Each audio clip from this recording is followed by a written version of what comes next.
नमस्कार दोस्तों, कैसे हो आप सब। आज का जो हमारा टॉपिक है वो है म्यूचुअल फंड। 3 कैटेगरी बताने वाला हूँ आज आप लोगों को। इसमें आप 2026 में बड़ी आसानी से इन्वेस्ट कर सकते हो। बस आपके लिए उसके लिए बस आपको एक डीमेट अकाउंट चाहिए। जिसे आप हमारे वीडियो के डिस्क्रिप्शन में कमेंट बॉक्स में लिंक है, वहाँ से फ्री में आप डीमेट अकाउंट खोल सकते हो। तो चलो आज का टॉपिक को शुरू करते हैं। देखो, म्यूचुअल फंड में इन्वेस्ट करने से पहले आपको समझना पड़ेगा कि म्यूचुअल फंड क्या होता है। म्यूचुअल फंड एक तरीके का फंड होता है जिसमें से आप पैसा इन्वेस्ट करते हो। उसमें से पैसा स्टॉक मार्केट में जाता है और वहाँ से बड़े बड़े स्टॉक में पैसा हो जाता है और वहाँ से आपको रिटर्न आता है। तो चलिए आज से इस टॉपिक को शुरू करते हैं। सबसे पहले 1 कैटेगरी बताने वाला हूँ आप लोगों को, जिसमें आप 2026 में इन्वेस्ट कर सकते हो। तो सबसे पहले लार्ज कैप। मैं किसी फंड का नाम नहीं लेने वाला हूँ या मैं किसी भी रजिस्टर्ड एडवाइज़र नहीं हूँ। मैं किसी फंड का नाम नहीं लेने वाला हूँ, क्योंकि बस मैं आपको एग्जांपल से समझाने वाला हूँ कि पहला है लार्ज कैप फंड। इसमें बड़ी बड़ी कंपनीज होती है, जैसे HDFC हो गया, रिलायंस हो गया, इन्फोसिस हो गया। ऐसी बड़ी बड़ी कंपनियाँ का लार्ज कैप फंड होता है। उसमें से आपका पैसा जाता है। आप सबसे पहले आप SIP करते हो।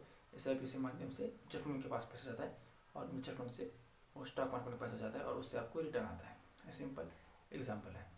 तो इससे आपको आप कितने से स्टार्ट कर सकते हो।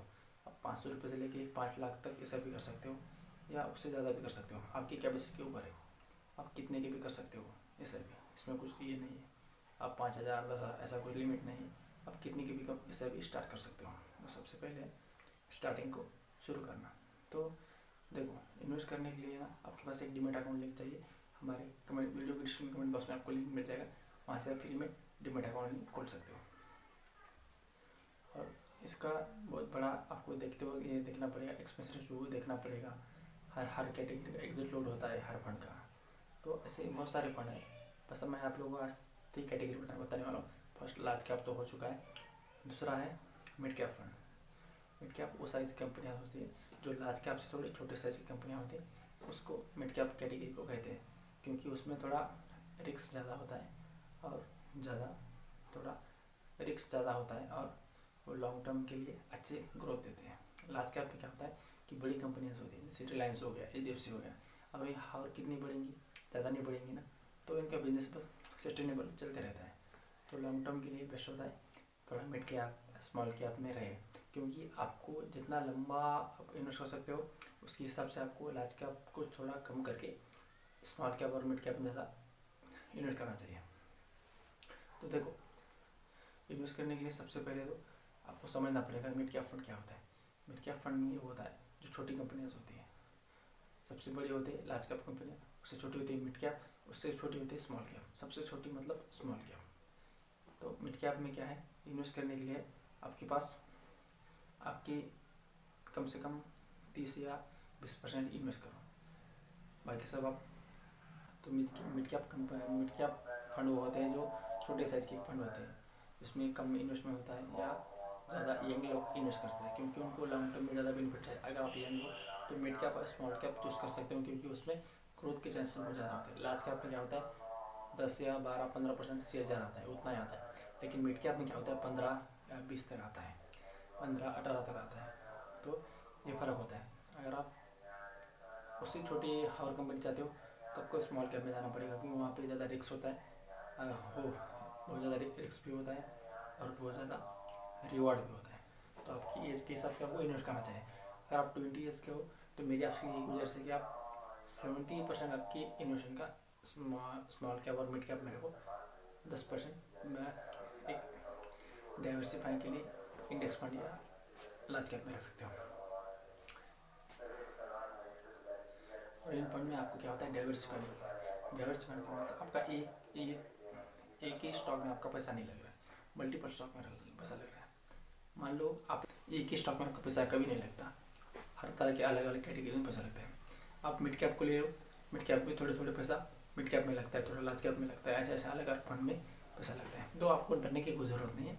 बस आप डिसिप्लिन के साथ जितना इन्वेस्ट करो उससे करोगे लॉन्ग टर्म के लिए, उतना आपके लिए अच्छा होगा और उतने आप वेल्थ बना पाओगे और डाइवर्सिफाई का बेनिफिट भी मिलेगा आपको। तो 3 है हाइब्रिड फंड। इसमें क्या होता है, क्योंकि ये ज़्यादा इक्विटी में नहीं होता है। इक्विटी का मतलब ज़्यादा शेयर मार्केट में आपका पैसा नहीं जाता है, ज़्यादातर आपका पैसा लोन में जाता है, क्योंकि 7% 8% ज़्यादा लोन आते हैं ना, गवर्नमेंट बॉन्ड या पीएम बॉन्ड, ऐसे बॉन्ड या जो गवर्नमेंट सिक्योरिटी होते हैं, इसमें आपका पैसा जाता है। क्योंकि इक्विटी में थोड़ा कम जाता है, इक्विटी में जाता ही नहीं है पैसा, थोड़ा सा जाता है, बस 10% जाएगा, 90%, बाकी सब गवर्नमेंट और इनकी स्कीम में जाएगा। क्योंकि यहाँ पे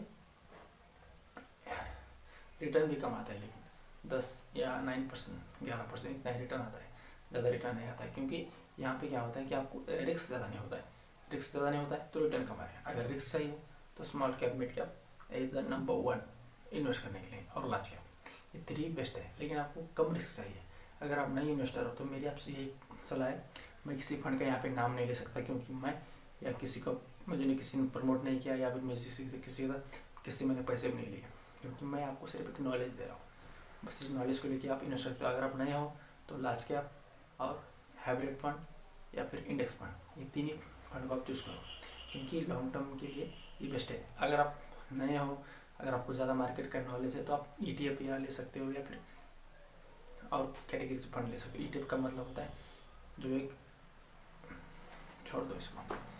अगर आप नए हो तो मेरी यही आपकी ये सलाह रहेगी, क्योंकि आप अच्छे फंड को लो और उसमें इन्वेस्ट करो। क्योंकि लॉन्ग टर्म में पैसा हर फंड में बनता है, लेकिन बहुत सारे फंड है तो लोगों को बहुत ज़्यादा समझ में नहीं आता है किस फंड में इन्वेस्ट करें और कैसे इन्वेस्ट करें। क्योंकि डाइवर्सिफाई हर कोई फंड नहीं होता। लॉन्ग टर्म का मतलब होता है 1 साल 2 साल नहीं होता है, या 5 साल नहीं होता है, कम से कम 8 या 10 या 20 साल, ये होता है लॉन्ग टर्म का मतलब। वहाँ पे आपका पैसा बनता है। आज नहीं, 10,000 की SIP स्टार्ट करोगे, 2-3 साल करोगे, उससे कुछ बेनिफिट नहीं होगा। क्योंकि जितना लंबा रखोगे उतना पावर ऑफ कंपाउंडिंग का बेनिफिट मिलेगा। और पावर ऑफ कंपाउंडिंग कब आती है? 8 साल 10 साल के बाद उसका जादू आना शुरू होता है, क्योंकि आपको ब्याज पे ब्याज मिलता है, तो उसका इंटरेस्ट ज़्यादा बढ़ता है और उस पर आपको कंपाउंडिंग का बेनिफिट मिलता है। अगर आपको मेरी बात पे किसी भी डाउट हो तो आप अपना गूगल पे जाके सीधा SIP कैलकुलेटर खोलिए और उसमें आप चेक कर सकते हो किस फंड ने कितना दिया, क्या दिया, सब कुछ आपको वहाँ पे डिटेल में मिल जाएगा। तो ऐसे ही फाइनेंस टिप के लिए आप चैनल को सब्सक्राइब कर सकते हो, क्योंकि लॉन्ग टर्म के लिए इन्वेस्ट करना बहुत ज़रूरी है। आपके बच्चों के लिए, आपके फ्यूचर के लिए ये बहुत ज़्यादा ज़रूरी है। ठीक है, अगर आप कुछ भी समझ में नहीं आता है, बिल्कुल मार्केट में आए हो, तो सिंपल आप इंडेक्स फंड ले लो, तो देश की टॉप 50 कंपनी है, उसमें आपका पैसा जाता है, और लॉन्ग टर्म के लिए छोड़ दो, बड़े आराम से 10% से आपका, 12% CAGR से आपका पैसा बढ़ता रहेगा। बिल्कुल भी दिमाग मत लगाओ। तो अगर आप यंग हो, नए हो, 20 साल की कम की एज के हो, तो मेरी आपसे एक ही गुजारिश है कि आप ज़्यादा से ज़्यादा स्मॉल कैप और मिड कैप में रखो। यंग हो तो, अगर आप ज़्यादा आपकी एज हो चुकी है या 40 के ऊपर जा चुके हो, तो ज़्यादा हाइब्रिड फंड या फिर आप या इंडेक्स फंड इसे डाल सकते हो, क्योंकि यहाँ पे आपको 10 या 12% का CAGR हर साल आपको मिलता रहता है। अगर ये वीडियो आप लोगों को अच्छी लगी हो, कुछ भी इसमें अच्छा लगा हो, या मैंने जो बातें की उसमें कुछ डाउट हो, या फिर आपको कुछ डाउट हो, अगर आपके पास डीमैट अकाउंट नहीं है, या फिर आपके पास आपको मालूम नहीं कैसे स्टार्ट कर सकते हैं, तो हमारी पूरी सीरीज आने वाली है, आप उसको देख सकते हो। अगर चैनल अच्छा लगा हो, वीडियो अच्छा लगा हो, तो लाइक का बटन ज़रूर दबा देना। ऐसे ही फाइनेंस टिप या फाइनेंस एजुकेशन वीडियो के लिए आप चैनल को सब्सक्राइब कर सकते हो, क्योंकि इससे बेहतरीन और वीडियो आने वाले हैं, तो आप इस चैनल को आप सब्सक्राइब कर सकते हो। ऐसे ही फाइनेंस टिप के लिए मिलते हैं नेक्स्ट वीडियो में। जय हिंद।